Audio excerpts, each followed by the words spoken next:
Dodge City and in the territory on west, there's just one way to handle the killers and the spoilers. And that's with a U.S. Marshal and the smell of gun smoke.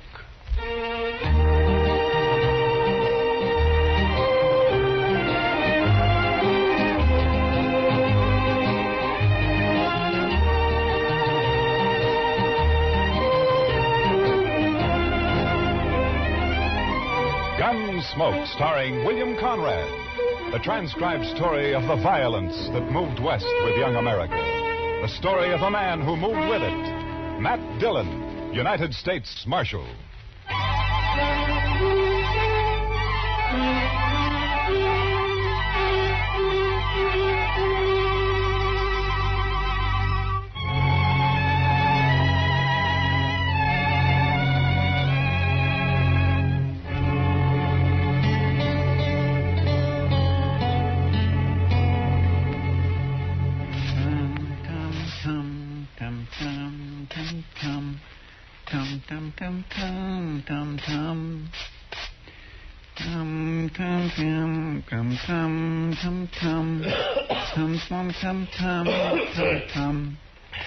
Chester, do you have to do that? You're just stirring up a lot of dust. Well, cleanliness is next to godliness, Mr. Dillon. Yeah, I know, Chester, but all you're doing is getting it off the floor into the air. Man can hardly breathe in here. All right, Mr. Dillon. I'll do my sweeping later. Yeah, good. My mother taught me that, Mr. Dillon. Taught you what, Chester? That cleanliness is next to godliness. She was a fine woman, too. Oh, look, Chester, it's a good saying, and it's probably true, and I got nothing against your mother, except that she also should have taught you how to sweep. Well, maybe she just didn't have the time, Mr. Dillon. You see, there was an awful lot of us, and, with chores and... Oh, hello, Doc. Come on, I'll buy you a drink. What? Doc said he'd buy you a drink, Mr. Dillon. He really said that? You coming? Doc, you got to quit throwing your money around the way you do. Maybe you don't need a drink. Wait a minute, Doc. I'm with you. I'll tell you all about it when I get back, Chester. I'd be mighty interested, Mr. Dillon.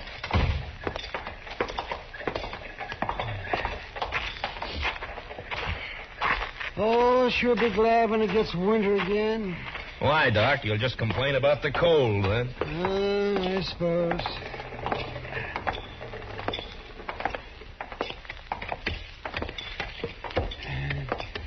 You go sit with Kitty, Matt. I'll bring a bottle of Irish in. Okay, Doc.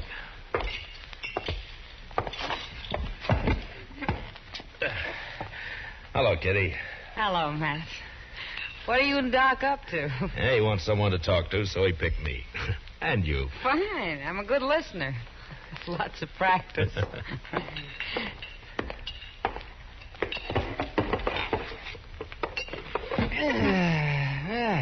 Nice. You like Jameson's, don't you, Kitty? Sure, Doc. What are we celebrating? Let's see here. We'll drink to a fella that you don't know. Uh-huh. Cain Vestal. Well, here's to him. Yeah? Here's to him. Yes, he'll be dead in a couple of months. What? That's what I told him. What do you mean, Doc? Well, I'm not the only one who's told him that.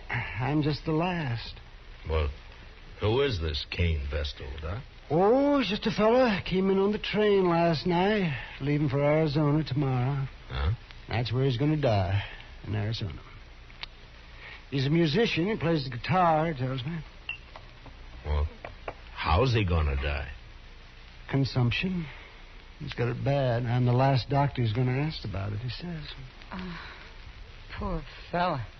Yes, the climate out there, keep him going for a little while longer. I don't know. He's such a sad man for some reason. Well, who wouldn't be, Doc? No, Kitty. I think Cain's been sad for a long, long time. He's a very nice fellow, too. Nothing can help him, huh? No, nothing. You know, it's a funny thing, Doc. I'm just sitting here thinking. Sometimes you have to tell men they're going to die. Sometimes I have to. Yeah, that's right. Oh, let's see. There he is. See that fellow with the car there? He just came in? Oh. Yeah. I don't think he knows anyone around here. You mind if I ask him over? Sure. Your party, Doc. Oh, good. Cain? Cain? Over here?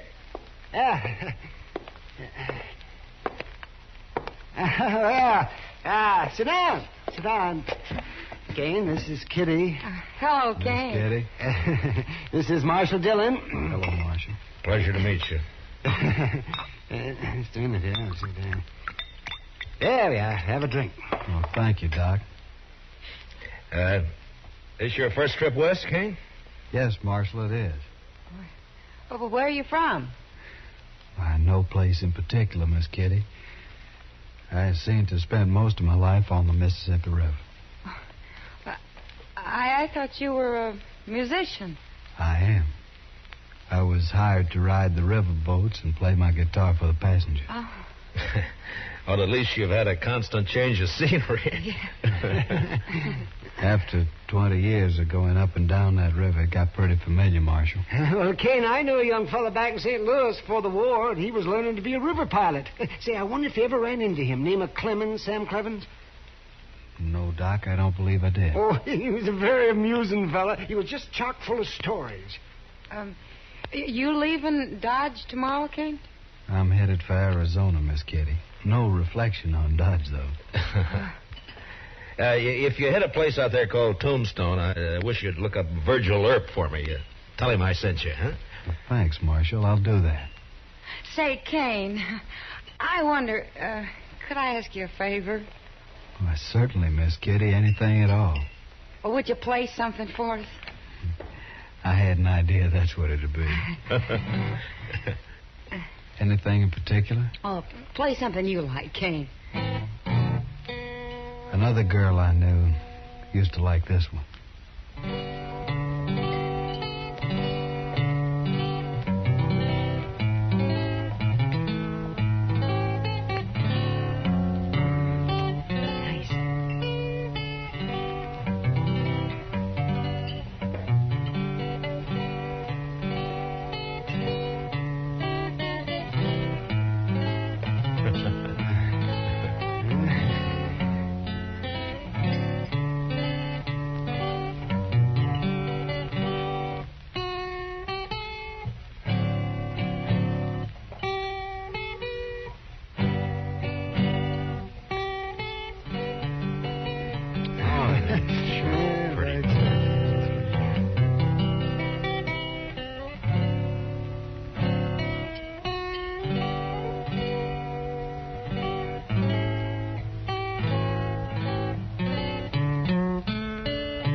Thank you, Miss Kitty. I wish you were going to stay here a while. Maybe you could teach me to play like that, huh? It'd be a pleasure, Miss Kitty. But I'm afraid I won't be around for long.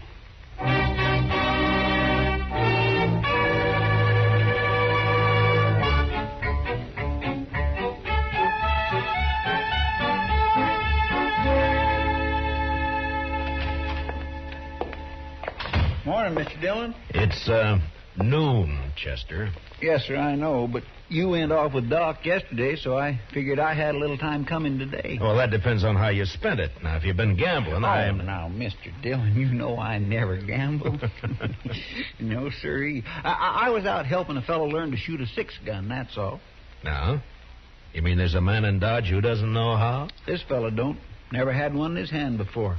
He's a musician. What? Plays the guitar, he told me. You mean Cain? Cain Vestal? Yes, sir, that's his name. Nice a fellow as you'd ever want to meet. Yeah. But he was supposed to leave on the stage this morning. And what's he done with a 6-gun anyway? Well, I don't know, Mr. Dillon. He just come by here early this morning and asked me if I'd teach him. Where'd he get the gun? Said he'd just bought it. Anything wrong, Mr. Dillon? No.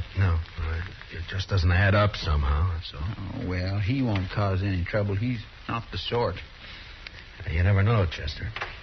No, sir. And my Kitty looks pretty this morning. She's got a yellow parasol, Mr. Dillon. Kitty? No, I think I'll go see her for a minute. I'll be right back, Chester. Yes, sir, Mr. Dillon.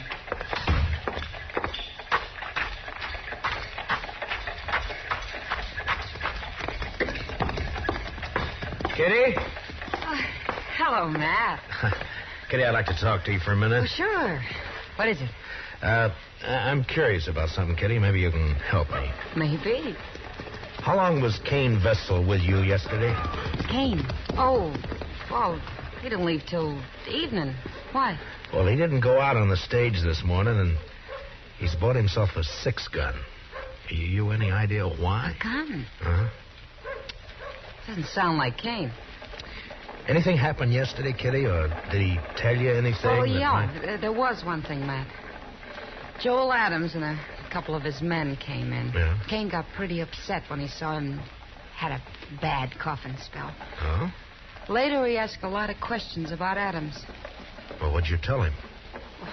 Just that Adams is a big landowner around here, that nobody who isn't working for him likes him very much. That's all I know, anyway. Yeah. They didn't talk, Adams and Cain. No.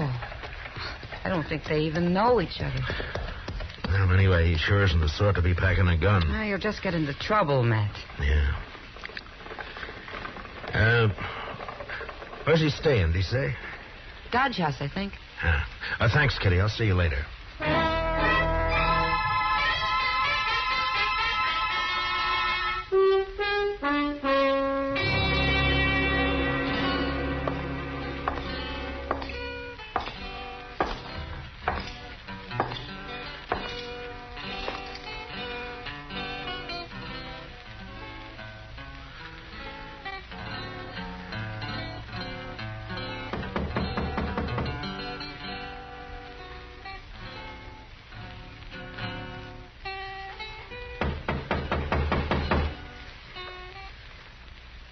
Come in.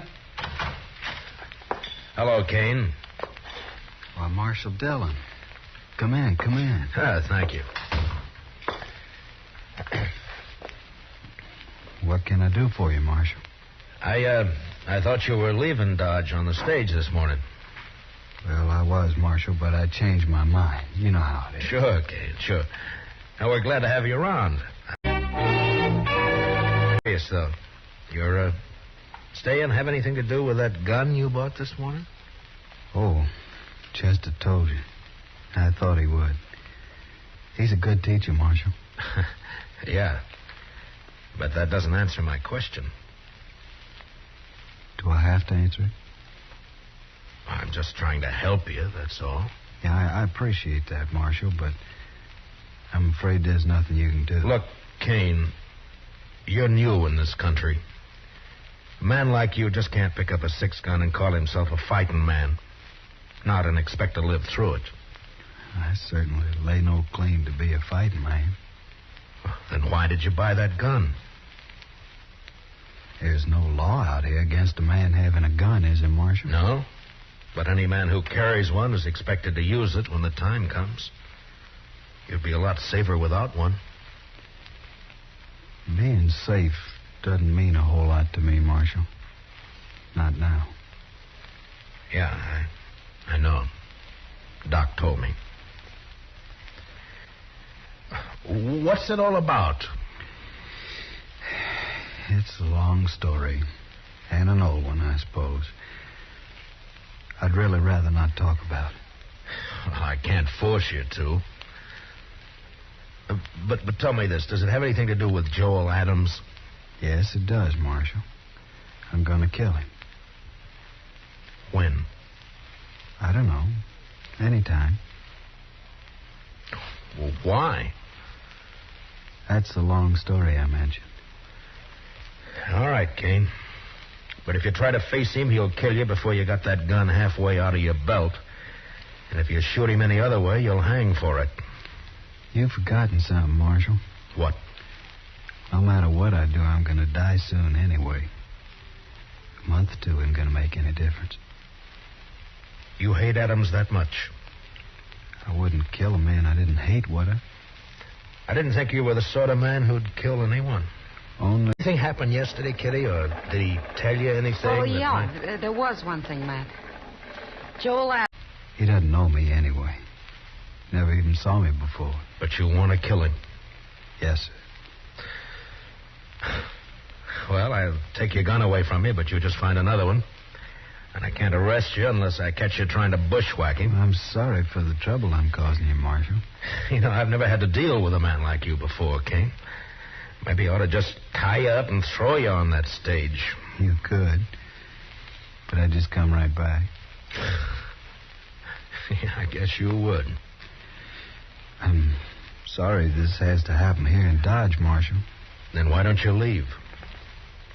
I guess I hate Joel Adams too much. All right, Cain, I'm through trying to convince you. So long. Goodbye, Marshal.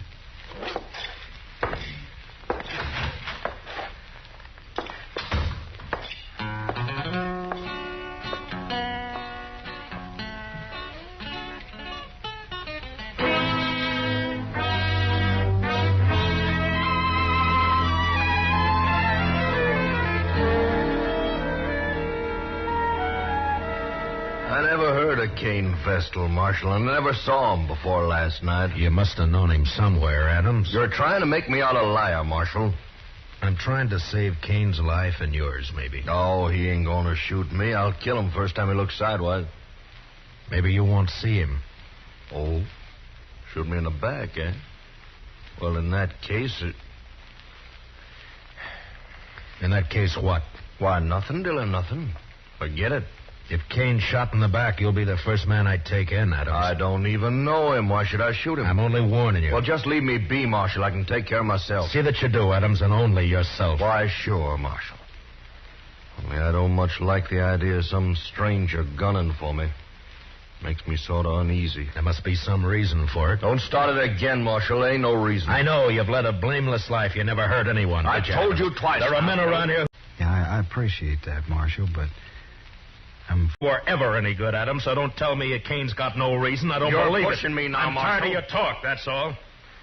Maybe it's true you don't know him, but he sure knows something about you. Well, then he'll wish you didn't. That's all I got to say. Well, just keep out of his way. Give it a little time, and maybe there won't be any killing at all. Why, sure. All the time in the world. All right, Adams. I've done all I can. Just don't worry about me. I'm not. Then goodbye, Marshal. Goodbye.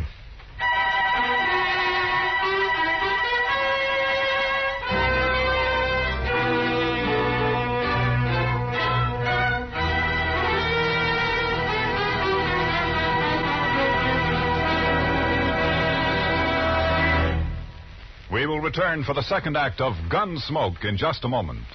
But first, back tomorrow night. Pull up your chair, or better still, roll back your rug. It's the Vaughn Monroe Show returning to the Star's Address. Listen for Vaughn, the Moon Maids, the Moon Men, in their wonderful way with popular music and songs. Once again at their old familiar Saturday night time on CBS Radio. Remember, they're coming back tomorrow night. You and the whole family are invited to this season's scintillating premiere of the Vaughn Monroe Show on most of these same stations. Now, the second act of Gunsmoke.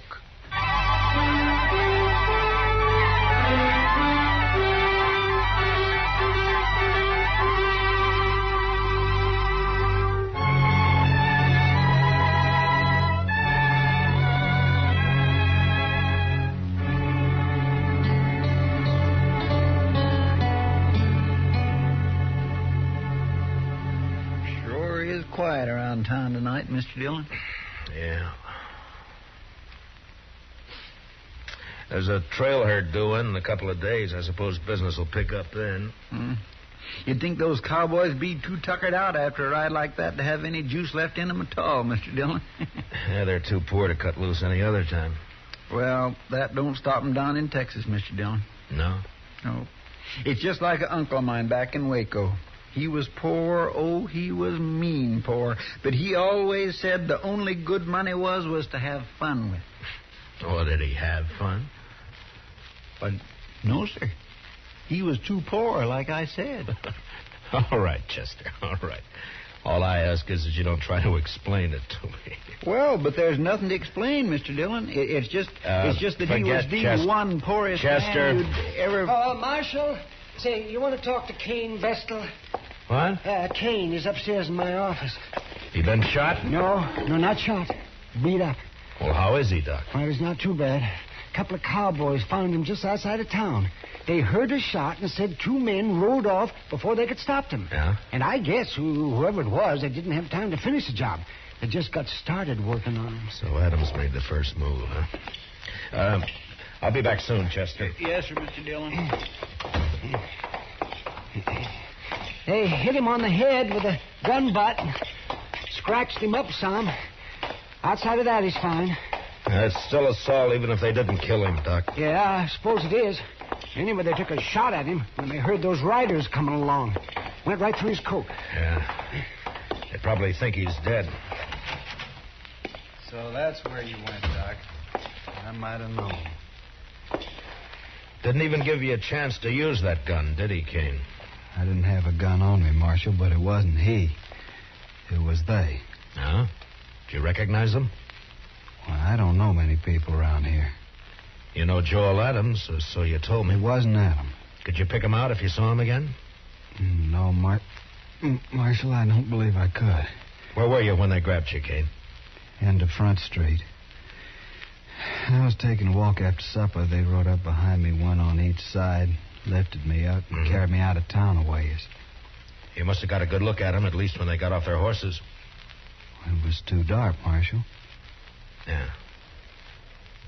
Doc, how long has he been here? Oh, about half an hour, Marshal. Why? Those cowboys who saw you, Cain, they brought you right in here, didn't they? Yes. So it was maybe an hour ago when those 2 men hauled you out of town? It was plenty light enough then. Was it, Marshal? You're going to fight it yourself, aren't you? Yes, Marshal. It's my affair. It was, Cain, but you've been assaulted and shot at, so it's the law's business now. I won't prefer any charges, Marshal. You don't have to. I've seen you, and I know who did it, or who hired it done, as well as you do. Please, Marshal. I got to handle this my own way. There's a law that says you can't murder a man, Cain, and the same law says he can't murder you. Are you so full of hate you can't get that through your head? I guess that's it, Marshal. All right, Cain. You do what you have to do. So will I.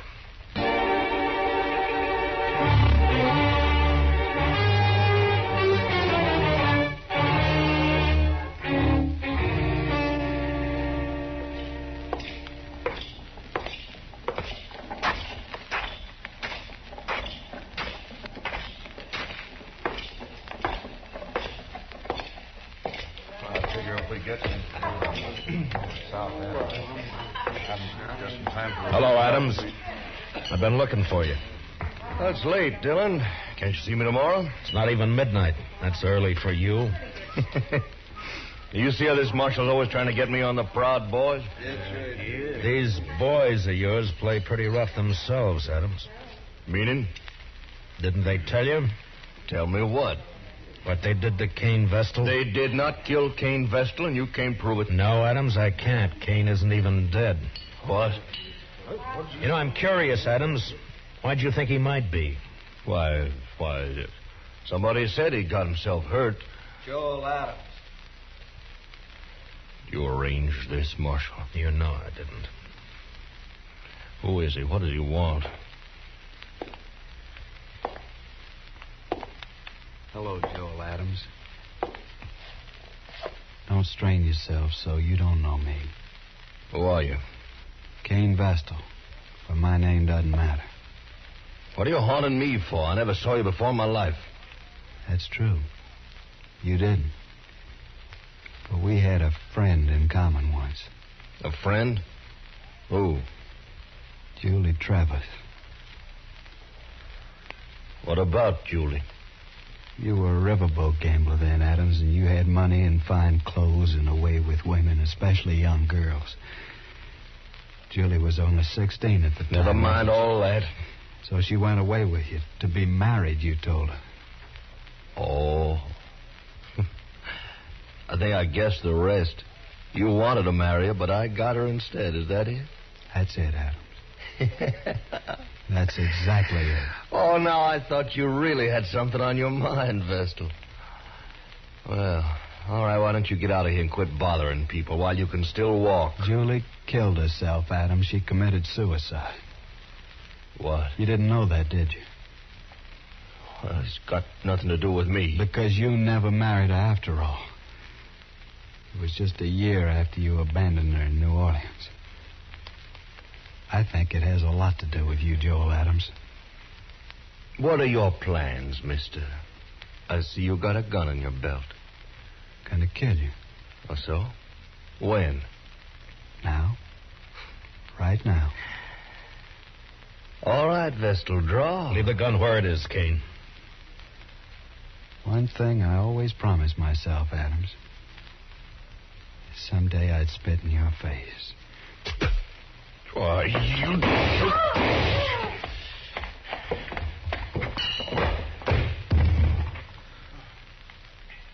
Give me the gun, Adams.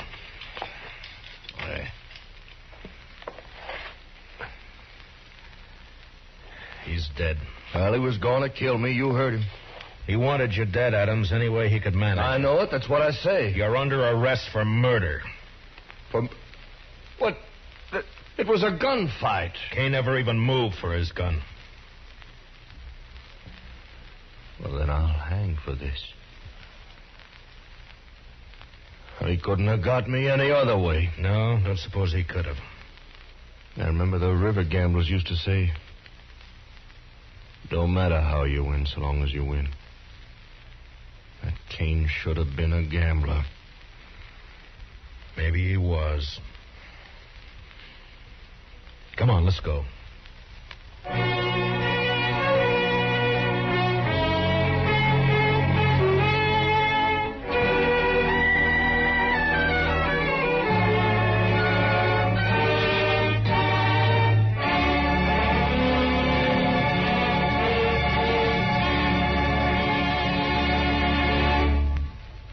Gunsmoke, transcribed under the direction of Norman Macdonnell, stars William Conrad as Matt Dillon, U.S. Marshal. Tonight's story was especially written for Gunsmoke by John Meston, with music composed and conducted by Rex Corey. Featured in the cast were Harry Bartell, with Georgia Ellis and Larry Dobkin. Parley Baer is Chester, Howard McNear is Doc.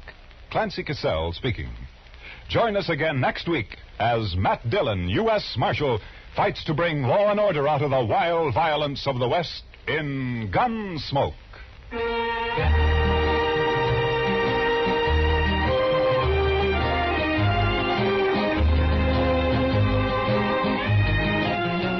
Both back this Sunday night. Edgar Bergen and Company and Eve Arden is our Miss Brooks. Yes, it's the Bergen and McCarthy Show with Mortimer Snerd, Podine Puffington, Effie Clinker, Ray Noble's Orchestra, and guest stars. Back Sunday nights at the Stars Address starting this weekend. Returning the same night is our Miss Brooks, starring Eve Arden as an English teacher ever seeking her special degree in romance. For comedy galore, enjoy Bergen and McCarthy and our Miss Brooks on most of these same stations. Back this Sunday night, presented by CBS Radio. This is Amos, but my real name is Freeman Gosden. I urge you to vote. And as Amos would say, follow the election returns on the CBS Radio Network.